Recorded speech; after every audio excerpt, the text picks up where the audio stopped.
I want you to identify with the situation and understand that the character's behavior is coming from the materialistic setup that they are dealing with. Look. Still has a little chance. The idea about sociology, the idea about looking at our behavior from a context and not from trying to explain it through the individual. Let's not beat around the bush. I'm very rich. How rich are you? Oh, I'm so fucking rich, you know. I think we live in a time where we are completely obsessed with the individual.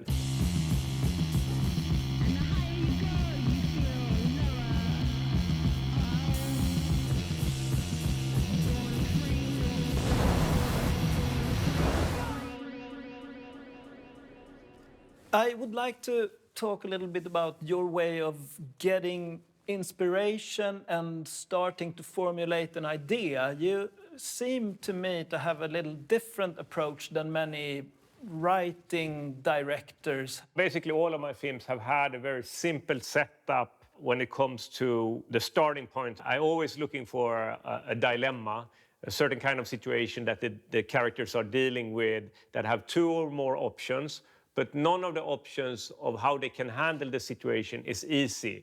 And all of the options have consequences. For an example, Force Majeure started with the idea of a father running away from his family when they are threatened by an avalanche. And then it turns out the avalanche didn't reach the restaurant where the family was sitting, and he has to come back to his family. And his self-image is destroyed, and the expectation on he as a man is questioned. For me, the whole film comes from that scene. The square was an art piece that me and Kalle Boman did. There was the idea of creating a symbolic place, a white marked square that we should put in the center of the cities, where we build a new social contract. If someone is standing in that square, it's my obligation to address this person and ask them, what can I do for you? How can I help you? Why are you standing here? That was supposed to break the bystander effect that happens in cities when we don't know who is taking responsibility for each other. And then when it came to Triangle of Sadness, it started with me talking to my wife that is a fashion photographer. And I thought it was so interesting that there was a concept called a branded couple. You have two celebrities that is teaming up together and being a couple because it's increasing their market value. And I thought that this is something that is kind of extreme with our times. And when I was talking to a younger generation about this concept, okay, Carl and Yahya, they are a branded couple. Another one? When I told it to people that are born in the millennium, they reacted completely opposite than people that, like us that are born in the 70s, that is reacting like, but what about love, you know? Aren't you going to eat the pasta? No, I'm gluten intolerant. The Me Too movement was going on when I was writing the film. And I thought that was so interesting. I want to know, did your parents support you in being a male model? All the way, right from the start. And I started to look at sexuality as a currency. Even my father, yeah. Why? So he wanted you to enter this industry where you earn only 1/3 of the women? And where you constantly have to maneuver homosexual men who want to sleep with you? I thought to use a male character that is using his sexuality as a currency and not being a victim. Ooh, fiercer than ever. We are stone cold. Yes. Oh my God, get away from us. H&M is here again. Yay! Balenciaga. And H&M. Balenciaga. And H&M. It seems like you collect things for a while, and then, almost as a last step, you try to force these ideas into a plot, rather than the other way around. But I can't write a film down until I know here it's starting, then this is happening, then this is happening, and here it ends. Thank you, sir. I think it's very, very hard to sit down and write and make up scenes along the way. I have to know what is it that I want to highlight by letting the film going in that direction. Thank you, honey. It's so sweet of you. I think one thing that is relevant is turning points. When you do a turning point, the setup changes. Then you get energy as an audience, and you start to look things from a new perspective. Once I realized you didn't have enough cash, I paid the bill. And then instead of giving me the €50 bill, you put it back in your purse. What? I'm just saying what happened, yeah. On a feature film format, when you are supposed to do something that is interesting for over 1.5 hours, turning points is very important, I think. Don't fucking do that to me, yeah.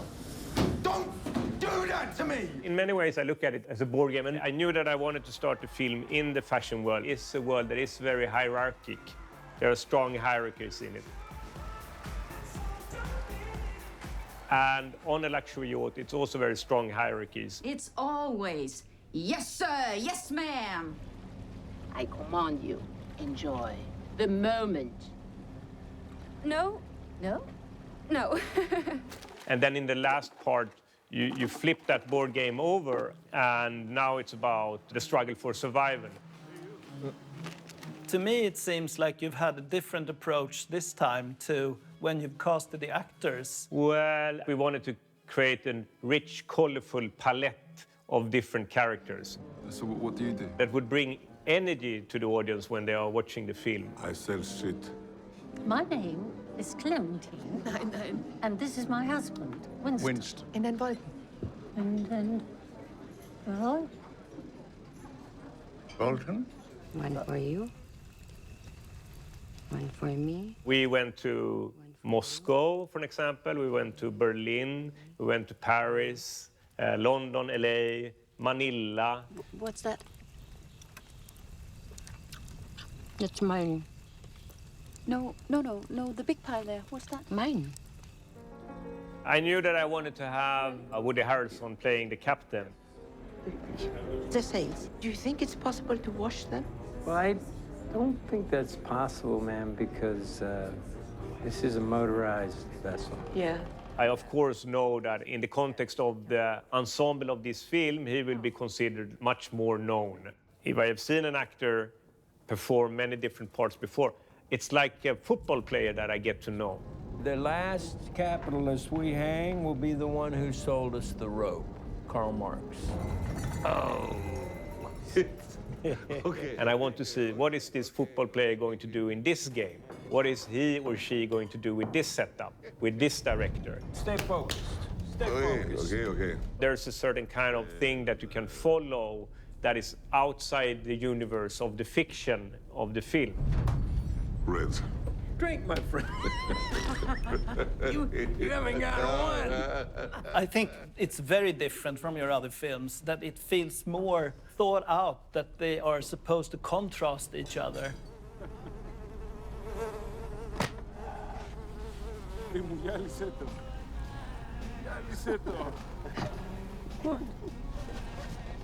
Hey, Hey.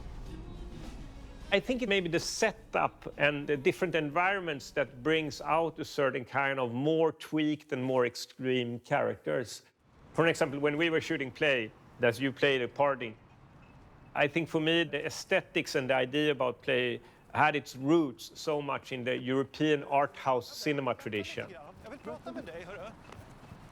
You are very often using a certain kind of acting that is naturalistic and realistic, and you tend to hide the presence of the camera, getting closer to how a documentary should be shot. It was a pose in itself. I'm posing that I'm dealing with art house cinema. It's a genre. This is something that I felt I have to break free. I want to be free as a director. A friend of mine had an experience where he was flying from Venice to Toronto, and he was curious about what are our film industry looking at when we are watching films on these airplanes, on the entertainment system. And our industry is looking at Adam Sandler when we are on these flights. We don't click on our own films. So for me, it was a big aha experience that I wanted to move away from a certain kind of idea that I had about myself as a director. And when I was doing Triangle of Sadness, I thought, okay, I want to have 3 attractive environments. I want to have the fashion world, luxury yacht, and a deserted island. It's 1 + 1 + 1, and I want to spend time in all 3 of them. These elements I use in order to bring the audience in, or make myself even want to watch the content. You come in the middle, Yeah? and then we make a picture together, the 3 of us. Okay, nice.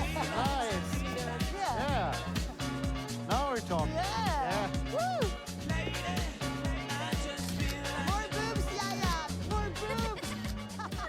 Is there a message in Triangle of Sadness? Do you even see the artist's role as someone that has to have a message? We work on a yacht. You are a toilet manager. You don't know how to handle this. What yacht? Where's the yacht? If you are a part of at least the Swedish culture scene, they already on default have a left-wing reading of the content of the film. Who am I? Who are you? Who am I? You're the toilet manager. No. In the yacht, toilet manager here. Captain, who am I? I think it would be completely silly when some critics are saying to me, yeah, it's a criticism towards capitalism. Come on, it's definitely not a criticism towards capitalism. The film is dealing a lot of how our behavior is changing because of which position we have in a financial and a social structure. Who am I? Captain. Who am I? Captain. I like to mess around with some ideas that we have about us human beings in these times. You say no to me? No, no. Oh, so it's yes. Yeah, no. Yes or no? I'm saying... sorry, I'm saying... Yes! Yes! When we are describing the working class, for example, we tend to describe them as genuine and nice. And when we describe the upper class, we describe them as egoistic and greedy. This is a way of making things way too simple. And I didn't want to do that. I wanted to go against this conventional way of talking about class. Oh, it's a family business, producing products in precision engineering. What do you manufacture? I wanted to make the arms dealers couple the most sympathetic characters of the film. What product is that? Basically, our best-selling product is the hand grenade. Sorry, the what? The hand grenade, dear. And Abigail, when she gets power, will power make her take advantage of her position or will it not? This is really, really bad. Oh, come on. I mean, you didn't watch the fire. And then you steal a pack of pretzel sticks? Yeah, and lie about it. I want to mess with these kind of preconceived thoughts that is almost like a consensus. How can we trust you after what you did? No, but just, I need to say something now because I this think is you should becoming just- I think you ridiculous. should- No, just I- let me I say think something, that you Abigail. should just Let me let- say something because... What? Don't point at her. Put your hands down. Okay, all right, just let me say, though. Put your this hands is- down. Now I've seen Triangle of Sadness 3 times, and I must say it's been 3 very, very different viewings for me and experiences. I think this film is very much benefiting from an audience. I think it's built that way. You just have to stroke her ego. Just laugh at her jokes and smile. Okay, Make sure to set up boundaries. yeah. Nothing sexual, okay? No, I won't do anything sexual. Yeah. I'm coming. Coming. I can't concentrate. I definitely think that when we started the project of Triangle of Sadness, the whole cinema industry was asking themselves, how do you make the audience leave their sofas, their individual screens, and go to the cinema to watch something? I wanted to create a wild, entertaining roller coaster ride for adults. I wanted it to be something that, when you're experiencing it together, the whole thing of going to the cinema should be an event. Pretty boy, we can see you. I think there's a big difference between watching things together or watching it at home. I mean, when you're at home and watching something on an individual screen, it doesn't really demand any reaction from you. But when you go to the cinema and you watch something in the cinema together with an audience, someone might actually turn around and ask you, what do you think? So you have to be much more of an active audience when you are going to the cinema. I think I also push to provoke a reaction of the audience in the cinema, so together they actually can enjoy the film. So are you feeling a bit maybe seasick? And trigger each other and increase the impact of the film. So it's very much made for the cinema.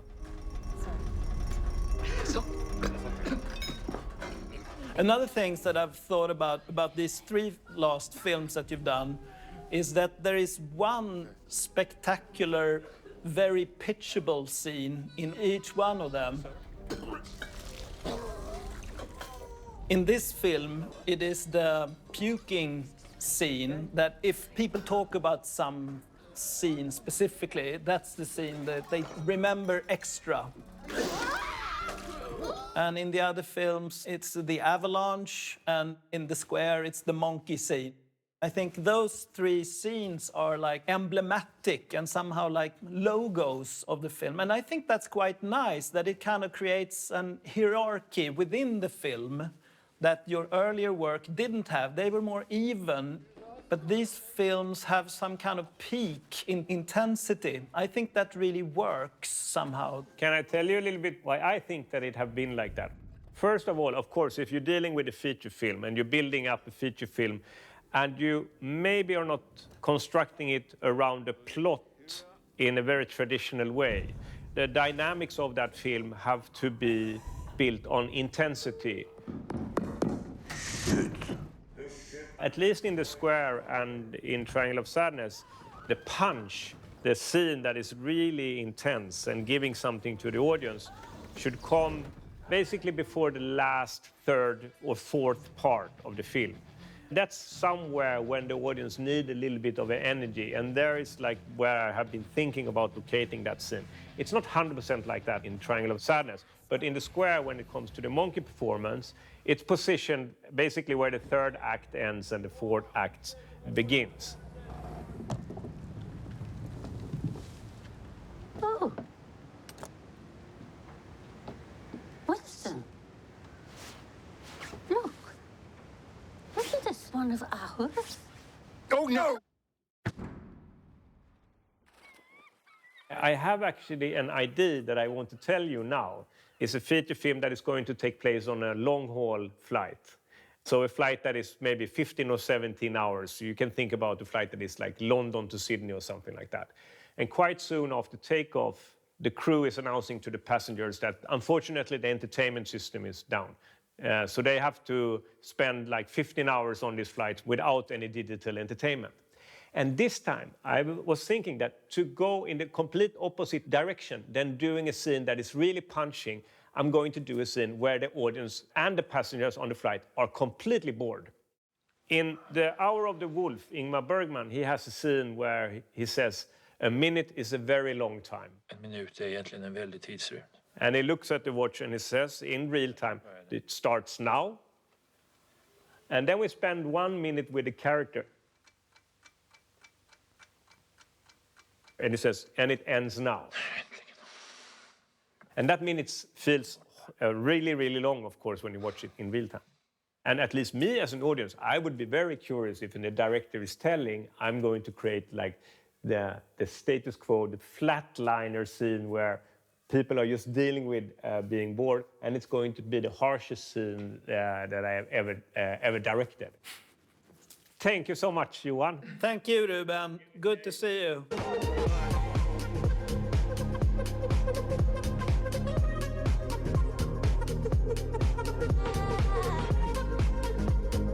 We gon' make it come.